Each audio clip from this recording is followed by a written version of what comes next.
Donc cette deuxième partie sur le mobile, on a vu à l'instant comment réussir finalement son site ou son application native. Moi je vais vous parler de l'app marketing, c'est-à-dire qu'une fois qu'on a fait ce travail de bien concevoir son application pour tablette, pour smartphone, comment la marketer, comment faire qu'un maximum de gens la téléchargent, mais surtout l'utilisent, s'engagent et convertissent dans l'application.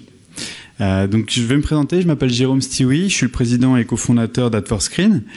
Donc je vais vous présenter très rapidement Ad4Screen. Donc si vous ne nous connaissez pas encore, on est l'acteur de référence en France sur les métiers du marketing mobile à la performance. On a un fort développement international puisqu'on travaille avec près de 25 pays. On a levé un peu plus de 10 millions de dollars pour financer le développement de nos technologies propriétaires. On a un bureau à Paris et à Londres. Et on a à peu près une centaine de personnes, dont la moitié qui sont des ingénieurs pour développer deux grandes technologies. Une autour de l'acquisition, qui est une plateforme d'acquisition qui permet en fait d'acheter et de se connecter à l'ensemble des inventaires mobiles mondiaux, à la fois les ad exchange, les ad network, à la fois locaux et internationaux, en mesurant, optimisant les achats médias et l'acquisition sur la base de KPI qui dépassent le téléchargement. Et de l'autre côté, Ad4Push, qui est une technologie d'engagement et de conversion qui va permettre en fait de dialoguer avec les utilisateurs de son application et de faire en sorte qu'ils reviennent et qu'ils consomment. On travaille avec un peu plus de 200 clients, donc à peu près 40% de notre business à l'international, et on n'a pas un secteur finalement qui est fort. On travaille vraiment avec tous les secteurs d'activité, à la fois le e-commerce, mais également les grandes marques. Et je vous présenterai ça avec pas mal de cas. Donc première partie, comment acquérir des utilisateurs mobiles. Vous savez qu'il y a près de 1 million d'applications disponibles sur l'App Store et sur Google Play. Donc comment faire pour finalement émerger dans cette jungle d'applications? Donc on va regarder ça. Le premier point, avant de dépenser de l'argent, ça va être de travailler sur vos médias propriétaires. Vous avez probablement déjà un certain nombre d'actifs que vous allez pouvoir utiliser, mobiliser, ce qu'on appelle les médias propriétaires, en anglais owned media. Premier média propriétaire, c'est que vous avez probablement depuis un moment travaillé votre référencement naturel, votre SEO dans Google sur votre site web historique. Or, il faut savoir que pour Google, il y a un seul web. Et donc, si vous avez un très bon référencement naturel sur Google Desktop, vous aurez également un très bon référencement naturel sur mobile et tablette. Du coup, quand les gens vont venir se connecter depuis un site mobile, vous le voyez ici sur un iPhone, si je tape écran plasma discount, ces discounts vont apparaître en premier dans les réponses naturelles. Donc c'est la partie blanche. Et donc quand je vais cliquer, si ces discounts n'a pas de site mobile mais a commencé par développer une application native, ce qui souvent est assez régulier comme cas, ou s'il a plusieurs portes d'entrée, un site mobile, une application mobile, on va pouvoir mettre en place ce qu'on appelle une page de pré-roll qui va automatiquement détecter le device sur lequel on se trouve et donc proposer au mobinaute de le réorienter vers le bon contenu, en l'occurrence ici l'application Cdiscount téléchargeable en un clic puisqu'on va être envoyé vers le store. Donc pour cela, il faut mettre en place un script sur votre site web, à la fois sur la homepage mais également sur les pages profondes pour que tout votre trafic qui est fait depuis des terminaux mobiles soit renvoyé vers le bon store ou vers le bon site mobile. La deuxième méthode pour capitaliser sur vos actifs propriétaires, c'est que vous avez généralement constitué une base de données de clients, de prospects, d'inscrits newsletters que vous avez sur le web. Et vous savez qu'aujourd'hui, on a à peu près 25 à 30% des emails qui sont lus depuis les terminaux mobiles. Donc du coup, ça va être un vecteur privilégié pour inciter vos clients, vos prospects à aller télécharger votre appli ou découvrir votre site mobile. Le problème, c'est que vous ne savez pas qui possède un device mobile et vous ne savez pas à quel moment ils ont lu l'email sur leur mobile. On peut très bien avoir un mobile, une tablette et un PC et avoir des horaires de lecture qui vont dépendre de sa mobilité et du lieu où on se trouve. Ce que vous pouvez mettre en place, c'est un tag qui va permettre de requalifier votre base de données. À chaque fois que la newsletter va être lue, vous allez pouvoir enrichir le device qui a servi à la lecture. Est-ce que c'est une tablette iPad? Est-ce que c'est un smartphone Android? Est-ce que c'est un Galaxy S4? Et je vais enrichir ma base de données avec cette information. Ça, c'est un premier niveau, ce qui va me permettre, lorsque je lance une nouvelle application, de l'envoyer de manière ciblée, de l'informer de manière ciblée à mes clients ou à mes prospects qui ont bien ce device. Le deuxième niveau, c'est qu'à chaque ouverture de la newsletter, je vais pouvoir en temps réel détecter le device de lecture et dire, tiens, s'il est sur un iPhone et j'ai une application iPhone, comme on le voit sur l'exemple de National Citer, Au-dessus de ma newsletter, je vais lui afficher une bannière qui va s'afficher si je lis sur un iPhone, mais si je suis sur un téléphone Android et qu'il n'y a pas d'appli Android disponible chez National Citer, ça ne s'affichera pas. Si je suis sur mon PC, bien évidemment, ça ne s'affichera pas. Donc je vais pouvoir capitaliser sur tous mes envois newsletter sans changer d'envoi, sans changer de technologie d'envoi, sans changer de gabarit de newsletter. Je vais juste ajouter une bannière au-dessus de ma newsletter. Le deuxième actif sur lequel vous pouvez capitaliser, c'est votre marque. Alors, vous avez généralement bien travaillé votre SEO sur Google, mais il y a un nouveau travail à faire, désolé, dans les App Store, puisqu'il y a des moteurs de recherche intégrés qui ne sont pas corrélés à Google. Même Google Play, qui est le store d'Android principal, n'utilise pas le moteur de recherche de Google, et donc les requêtes et les réponses ne vont pas être les mêmes. Donc il va falloir travailler, optimiser ce qu'on appelle son App Store SEO, ou son ASEO. Vous avez ici un exemple d'un client pour lequel on travaille, et on a gagné ce budget au niveau pan-européen, donc c'est Disney, en leur démontrant que quand on tapait Mickey par exemple, dans le store, la première application qui ressortait n'était pas une application de Disney. Ce qui est quand même un problème pour Disney. Donc là-dessus, on va travailler différents éléments. Il faut savoir que, je n'ai pas le temps d'entrer dans tous les détails, mais entre Google Play et l'App Store, les modes sont pas les mêmes, les techniques sont pas les mêmes, les bonnes pratiques sont pas les mêmes. La page de description va par exemple pas du tout être utilisée au niveau du moteur de recherche d'Apple, alors qu'elle va être importante au niveau du moteur de recherche de Google Play. Il va falloir choisir les mots-clés. Vous avez le droit à un nombre de mots-clés limité côté Apple. Côté Google, on va pouvoir travailler sur cette fameuse fiche de description. Donc, quoi qu'il en soit, le nombre de mots au final sera quand même beaucoup plus restreint que ce qu'on a sur le web. Et il y aura deux tactiques à choisir. Choisir des mots à forte audience, où il y aura probablement une très grosse compétition, ou choisir des mots plus segmentants, où il y aura moins de compétition. Et généralement, on va travailler sur un mix des deux, notamment par rapport à un benchmark de vos concurrents directs et du nombre de requêtes qu'on va pouvoir estimer par mots-clés. Également, un élément qui est souvent négligé dans le référencement, c'est le choix de la catégorie. Vous allez pouvoir vous référencer sur une ou deux catégories en fonction de vos secteurs d'activité. Le choix de cette catégorie est un élément stratégique dans la mesure où il faut avoir les moyens de supporter la concurrence dans la catégorie. Notamment, dans la catégorie des jeux, si je prends cet exemple, vous avez une concurrence énorme, ou la catégorie des utilitaires. Parfois, il faut poser la question de se dire, est-ce qu'il ne faudrait pas mieux aller dans une catégorie type style de vie, qui est beaucoup plus généraliste, beaucoup moins nerveuse, où je vais pouvoir défendre une meilleure position dans les classements.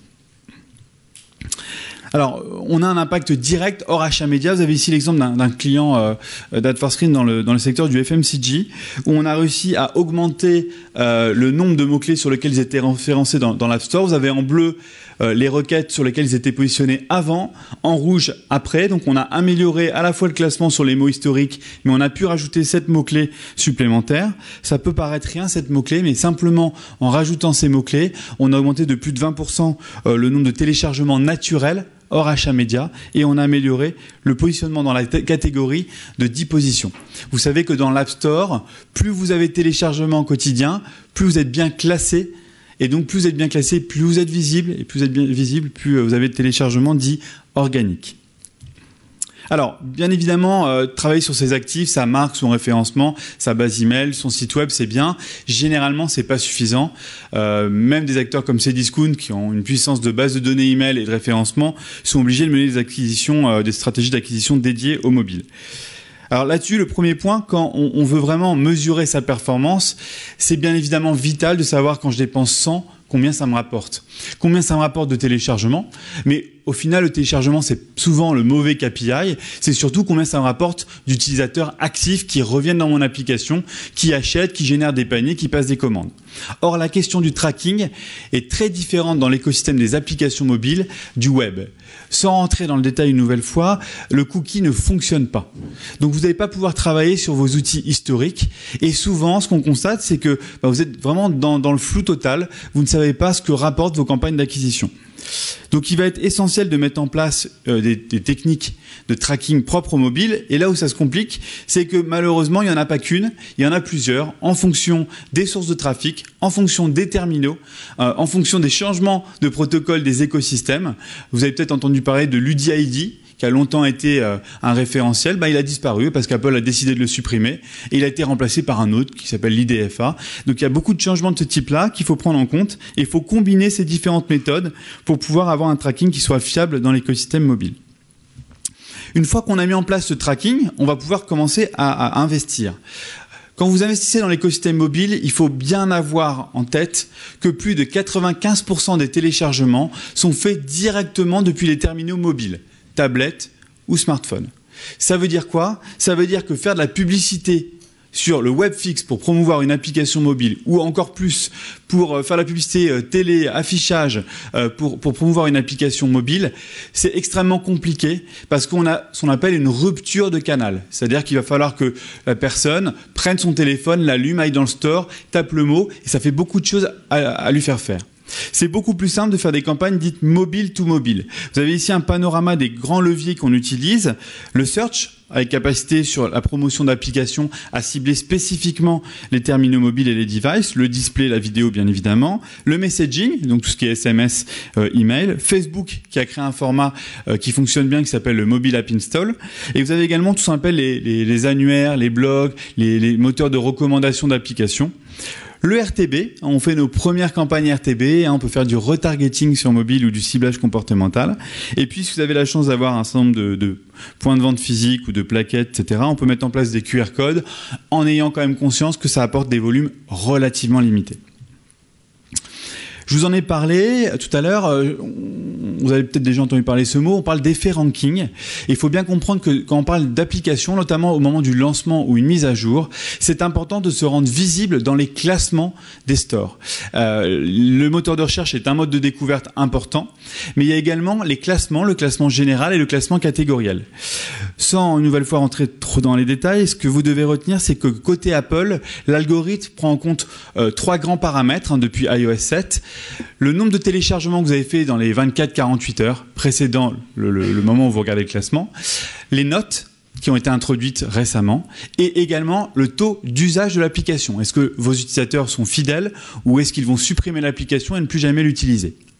Côté Google Play, on va plus utiliser le critère de la taille du parc actif. Combien de téléchargements ont été actifs en totalité sur le mois. Ce qui fait que côté Google Play, vous avez une rotation du classement qui est beaucoup plus faible et c'est beaucoup plus dur et beaucoup plus long de rentrer dans le classement général que ce qu'on peut avoir côté App Store. Alors, les campagnes dites de boost ranking, pour remonter dans le ranking, c'est bien pour se rendre visible au moment d'un lancement ou d'un temps fort ou d'une mise à jour. Mais entre deux temps forts, vous allez pouvoir mettre en place des campagnes de fil rouge qui vont permettre d'acquérir de manière régulière. Et il faut bien avoir conscience que vous ne pourrez pas être tout le temps dans le top 50 de l'App Store. C'est pas possible. La débauche de moyens à mettre est beaucoup trop importante. Ça serait pas forcément rentable et ça serait pas possible parce que les utilisateurs se lassent de votre application au bout d'un moment et vous ne pourrez pas être tout le temps dans le top 50. Donc il faut mettre en place des campagnes régulières, ciblées. Et ce qui est très important, et c'est une des erreurs les plus souvent commises, c'est de dépasser l'indicateur du téléchargement. Là, je vous montre un exemple d'un client dans le domaine des classifieds, des petites annonces, où vous voyez, on a donc avec la technologie Ad4Perf pu traquer le coût par installation, le coût par téléchargement. On parle souvent de CPI ou de CPD, donc combien m'a coûté de générer une installation en fonction des catégories de leviers. Ce que l'on voit, c'est que le moins cher, qui est le plus à droite, c'est ce qu'on appelle l'incentivé. L'incentivé, c'est quoi? C'est j'ai payé quelqu'un pour qu'il télécharge mon application. Donc forcément, la personne va aller la télécharger. À droite, on a regardé un petit peu plus loin. On a regardé le coût à la visite par source. On a attendu un certain laps de temps et on a regardé également le coût par contact. Dans le domaine des petites annonces, ce qui était important, c'est de savoir combien de personnes appelaient le vendeur pour pouvoir être mis en relation et avoir des informations. Ce que vous voyez, c'est que le search, qui était 3e au milieu, par exemple, en coût par install, qui était plus cher que la moyenne, qui est en pointillé bleu, passe en numéro 1 lorsqu'il s'agit du coût contact ou du coût à la visite. A contrario, l'incentivé, qui était le moins cher sur le coût par install, devient le levier le plus coûteux en coût au contact et au coût à la visite. Donc, ce qui est vraiment important, c'est de dépasser ce coût par téléchargement, qui finalement n'est pas toujours le meilleur indicateur. Et parfois, il faut être prêt à payer plus cher une installation si elle rapporte plus de business pour vous derrière. Ça, c'est vraiment essentiel et c'est l'une des erreurs qu'on voit le plus souvent. Alors, comment faire une fois qu'on a créé un parc de téléchargements, vous avez 500 000, 1 million, même 100 000 téléchargements, pour faire en sorte que les gens reviennent et utilisent votre application. Bien sûr, la source d'acquisition est importante, mais il va falloir également stimuler cet usage. Alors, on a ce qu'on appelle un effet passoire qu'il faut à tout prix éviter, ce qu'on appelle également le download and drop, c'est-à-dire que je télécharge l'appli et je la jette, ou je télécharge l'appli et je l'ouvre jamais. Et donc du coup, votre stratégie d'acquisition, c'est un panier percé où vous investissez, mais les gens ne reviennent pas. Donc vous n'avez aucune chance de les rentabiliser. Comment on fait pour éviter cet effet passoire que j'ai un petit peu illustré avec une étude américaine sur un analytics mondial qui est assez représentatif de ce qu'on voit en France. Vous avez à peu près, vous voyez à gauche du chart, 25 à 30% des téléchargements qui ne génèrent qu'une seule visite. C'est-à-dire que vous avez payé, dépensé du média pour l'acquérir et ils ne reviendront jamais au-delà de la première ouverture. À l'autre extrême, vous avez à peu près les mêmes 30-35% qui vont générer plus de 10 visites. Et puis, vous avez un ventre mou de près de 60% qui est très important, qui font 2, 3, 4 visites. Et si on arrive à les faire évoluer dans la courbe, on aura forcément un vecteur de business important. Pour les faire revenir, vous n'avez pas 50 méthodes. Il y en a une qui est vitale et souvent elle est carrément oubliée. C'est ce qu'on appelle le push notification. Le push notification, c'est cette faculté qu'on a dans les applications uniquement natives, sur iOS et sur Google Play, de proposer aux mobinautes de recevoir des alertes qui ressemblent et qui ont le look and feel d'un SMS, sauf qu'elles ne passent pas par le protocole des opérateurs, donc vous n'avez pas à payer le coût de routage d'un SMS qui est extrêmement coûteux, qu'elles sont beaucoup plus riches, on verra, en termes de contenu, et qu'elles travaillent avec un système de permission où le système d'exploitation va demander l'accord au mobinaute, est-ce qu'il souhaite, oui ou non, recevoir ces notifications. Ce qui veut dire que je ne recevrai une notification si et seulement si, 1, j'ai téléchargé l'application de l'éditeur, là en l'occurrence RunSanity, et deuxièmement, j'ai dit oui, j'accepte de les recevoir. C'est un processus technique qu'il faut mettre en œuvre. Parfois, il est carrément oublié, donc vous n'avez même pas demandé l'accord, vous n'avez même pas activé. Et deuxièmement, on va voir, pour être efficace, il va falloir envoyer des messages personnalisés et ciblés. Donc, envoyer le bon message au bon utilisateur, au bon moment et au bon endroit. Pourquoi ? Parce que c'est un canal qui est très puissant. Et qui dit puissance, dit besoin de ciblage. Parce que si vous ne ciblez pas, vous allez lasser vos utilisateurs qui vont être agacés de recevoir trop de messages qui ne les intéressent pas. Donc, il va falloir être en situation, encore plus que sur le web et en email marketing, de personnaliser. Alors, le bon message, c'est quoi ? C'est déjà ce qu'on appelle le bon texte. Il faut savoir que la première composante du push notification, c'est de rédiger ce petit texte. On va voir qu'en fonction de 3-4 changements de mots, on peut améliorer la performance de près de 25%. C'est un petit peu comme l'objet d'un email. Si vous changez 2-3 mots, vous allez pouvoir améliorer la performance de la campagne. Pour cela, il faut mettre en place des split tests. C'est-à-dire que vous allez prendre un petit échantillon de témoins, le couper en 2 lots complètement aléatoires, tester le message et en 5 minutes, on va être capable de vous donner avec des outils de reporting celui qui marche le mieux et on va pouvoir généraliser sur l'ensemble de la population qui est dans la cible. Donc avant d'envoyer un message, tester, ça coûte pas grand-chose, c'est juste du wording. Le deuxième niveau, c'est qu'on peut ajouter un peu plus que du texte. On peut mettre des émoticônes, on peut également mettre du son dans une push notification et on peut mettre un son personnalisé. Et on peut également personnaliser la barre de slide. On n'est pas obligé de mettre déverrouillé, ça peut être promotion, vite, agissez maintenant. Donc on peut totalement customiser et on peut même mettre des émoticônes, vous le voyez ici, dans la barre de slide. Ensuite, un push notification, pour qu'il soit efficace, il faut qu'il puisse renvoyer vers la bonne page. Donc on va mettre en place des stratégies de deep linking. Si vous avez prévu en amont une nomenclature dans votre application, on peut, lorsqu'on accepte et qu'on slide suite à la réception d'un push, comme vous le voyez dans l'exemple de Saxo Bank, renvoyer directement vers la page qui est en affinité avec le push notification. Et si vous n'avez pas le contenu qui est prévu en natif, vous pouvez très bien faire ce qu'on appelle un rich push, c'est-à-dire créer une page d'accueil, d'atterrissage à la volée en mode web qui va s'ouvrir dans l'application. Bien évidemment, plus la landing page est bonne, c'est comme sur le web, plus vous avez de chances de transformer.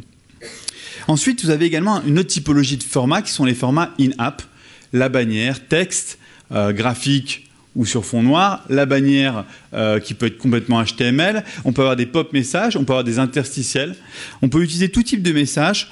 Souvent, paradoxalement, le message système est un message qui fonctionne très bien.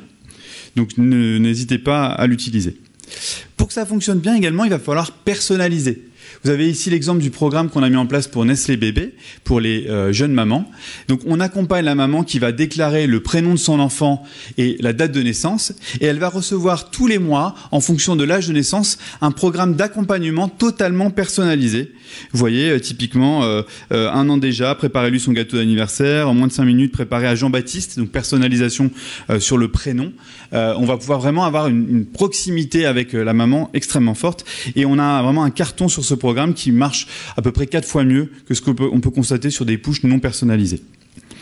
Pour être efficace, il va également falloir cibler.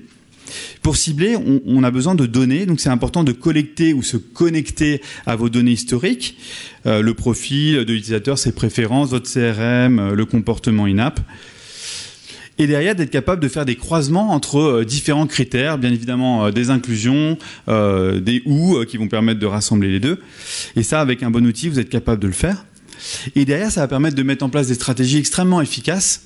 Exemple, toujours pour Nestlé Bébé, on souhaitait remonter la note de l'application sur le store parce qu'on sait que ça joue dans le classement. Et on voulait le faire de manière naturelle, c'est-à-dire qu'on n'avait pas payé des gens pour mettre des fausses notes.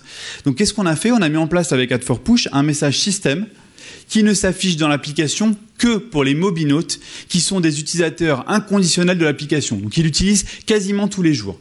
Quelqu'un qui utilise l'application quasiment tous les jours a une forte probabilité de l'aimer et donc du coup mettre une note positive. Et donc en affichant de manière ciblée et personnalisée ce message, on a remonté de 20% la note dans le store sans avoir à générer aucun avis de manière individuelle.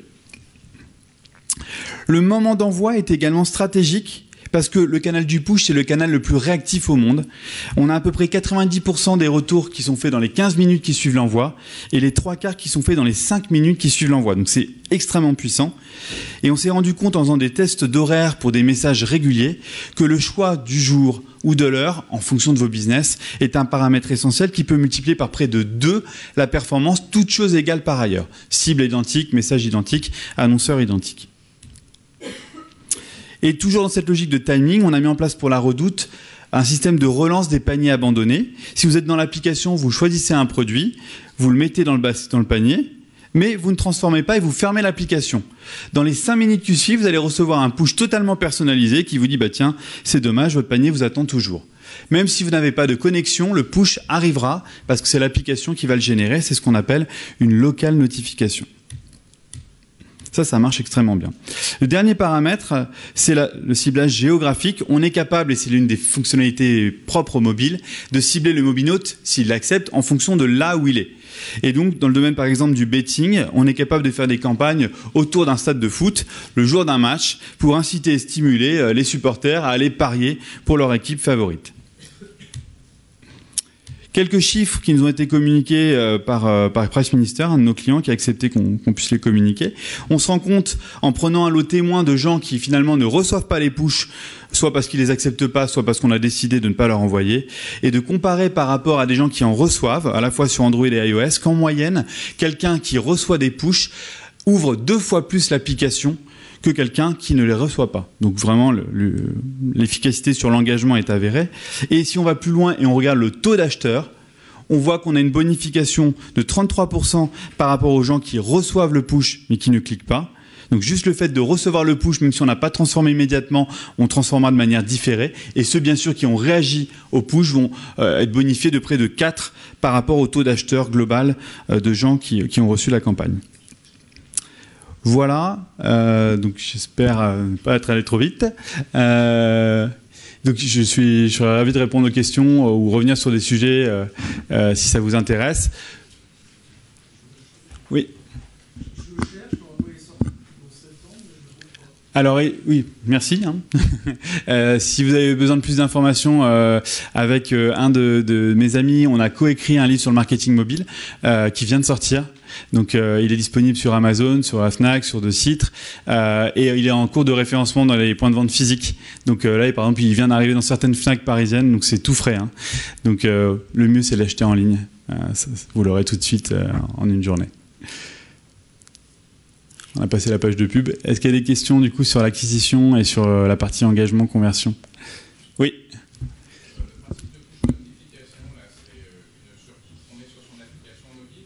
Alors, c'est un protocole qui est encadré par les systèmes d'exploitation. C'est-à-dire qu'il faut juste l'activer pour demander l'opt-in, l'accord au mobinote. Une fois que vous l'avez activé, en fait, vous allez pouvoir mettre une surcouche logicielle, par exemple Ad4Push, qui va vous permettre d'envoyer des messages ciblés, personnalisés en fonction du comportement, des achats, etc. Mais simplement, déjà, le fait de demander l'accord, ça c'est géré par le système d'exploitation. La surcouche, elle permet de pouvoir segmenter, personnaliser, avoir les reportings, les statistiques, faire ce que je vous ai montré dans les business cases. Mais le push en tant que tel, c'est complètement gratuit au niveau de l'accord. Il faut juste penser déjà à l'activer. C'est très très important de l'activer. Après, si vous voulez aller plus loin, il faut insérer un petit SDK, un petit kit dans l'application au moment soit du lancement ou d'une mise à jour pour pouvoir aller beaucoup plus loin que envoyer un push unique à tous vos porteurs.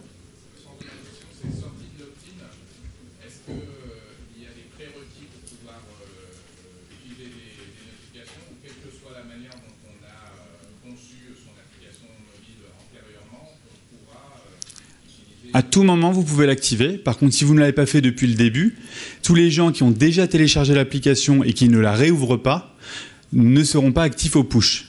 Donc c'est très important de l'activer dès le début. Même si vous ne savez pas encore ce que vous allez envoyer comme message, tout le temps que vous allez perdre à l'activer, ce sont des gens à qui vous ne pourrez plus parler. Quelqu'un qui a téléchargé votre appli, qui ne revient plus dessus, si vous n'avez pas l'opt-in, vous ne pouvez juste pas lui parler, vous ne le connaissez pas, vous n'avez pas de canal de communication. Donc activez-le dès le début. Après, vous pouvez le faire à tout moment lors d'une mise à jour. Ça concernera les nouveaux téléchargements ou les utilisateurs qui reviennent dans l'application, qui se verront pour reproposer le pop-up d'accord à l'opt-in du push. Oui. Vous avez des idées de pourcentage justement par secteur de taux d'acceptation ? Tout à fait. Alors, c'est extrêmement variable, mais c'est assez élevé pour l'instant. On a une bonne moyenne autour des 50%, avec un écart type très élevé, de 30% à 70%. Par exemple, sur des programmes relationnels type jeune maman, femme enceinte, où il y a une vraie valeur ajoutée, une marque forte et un contenu proposé, on aura des taux d'opt-in beaucoup plus élevés. Ou sur une application de news, typiquement, avec une marque média forte, on aura des taux d'acceptation beaucoup plus élevés qu'une marque qui est peu connue, dont on ne comprend pas pourquoi elle va demander l'opt-in. Alors, ça me fait une bonne transition. Ce qui est très important dans ces cas de figure-là, quand vous avez une marque qui est moins connue ou quand le bénéfice n'est pas explicite, c'est avant de proposer l'accord pour obtenir le consentement du mobinote, de lui expliquer pourquoi vous allez lui demander cet accord. Donc d'avoir un plein écran qui lui dit en acceptant les push notifications, vous bénéficierez en avant-première des ventes privées, des avant-premières, de promotions, des soldes, etc. En tout cas, un vrai bénéfice réel qu'il faudra délivrer, qui vous permettra derrière d'avoir un taux d'acceptation beaucoup plus élevé que si vous balancez le message d'acceptation dans le dur, dans le brut, sans expliquer pourquoi. Dernière question, du coup. Notamment le cas des API et des gens qui demandent à accéder à vos informations, type réseaux sociaux, Facebook, LinkedIn, etc.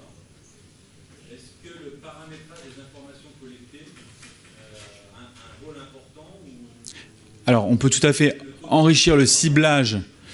On peut enrichir le ciblage par rapport à plein d'API externes ou de vos données ou votre CRM. En ce qui concerne le pop-up d'opt-in, vous ne pouvez pas le cibler. Si vous l'activez, tout le monde l'aura. C'est pas vous qui le gérez, c'est le système d'exploitation. Donc c'est soit je l'active, soit je l'active pas. Si je l'active, vous pouvez décider de l'endroit où il va être affiché, mais vous ne pouvez pas segmenter l'affichage. Voilà, je crois qu'on est en termes de timing, on est juste. Donc on a fini. Donc n'hésitez pas s'il y a des questions, je suis encore là après. Donc je suis à